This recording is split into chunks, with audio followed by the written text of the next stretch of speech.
DCC ഓഫീസിലെ കയ്യാങ്കളിക്ക് പിന്നാലെ തൃശൂരിൽ കെ മുരളീധരനെ അനുകൂലിച്ച് വീണ്ടും ഫ്ലക്സ് ബോർഡ്. ചതിയുടെ പത്മവ്യൂഹത്തിൽപ്പെട്ട് യുദ്ധഭൂമിയിൽ പിടഞ്ഞു വീണ മുരളിയേട്ട മാപ്പെന്നും നയിക്കാൻ നിങ്ങളില്ലെങ്കിൽ ഞങ്ങളില്ലെന്നും ഫ്ലക്സ് ബോർഡിലുണ്ട്. ജില്ലയുടെ താൽക്കാലിക പ്രസിഡന്റായി VK ശ്രീകണ്ഠൻ MP ചുമതലയേൽക്കുന്ന ദിവസമാണ് DCC ഓഫീസ് പരിസരത്ത് ഫ്ലക്സ് ബോർഡ് പ്രത്യക്ഷപ്പെട്ടത്.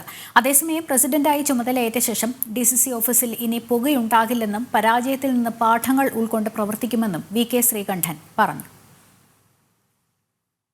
ഉത്തരവാദിത്വം വളരെ ആത്മാർത്ഥമായി നിർവഹിക്കാൻ വേണ്ടി എത്തിയതാണ്. ചാർജ് എടുക്കാൻ പോകുന്നുള്ളൂ.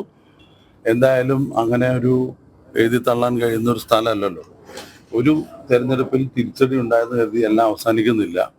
അതിൽ നിന്നും പാഠങ്ങൾ ഉൾക്കൊണ്ടുകൊണ്ട് ഞങ്ങൾ ഒറ്റക്കെട്ടായിട്ട് പ്രവർത്തിച്ച് കോൺഗ്രസിനെ മുന്നോട്ട് കൊണ്ടുവരിക എന്നുള്ളതാണ് ലക്ഷ്യം.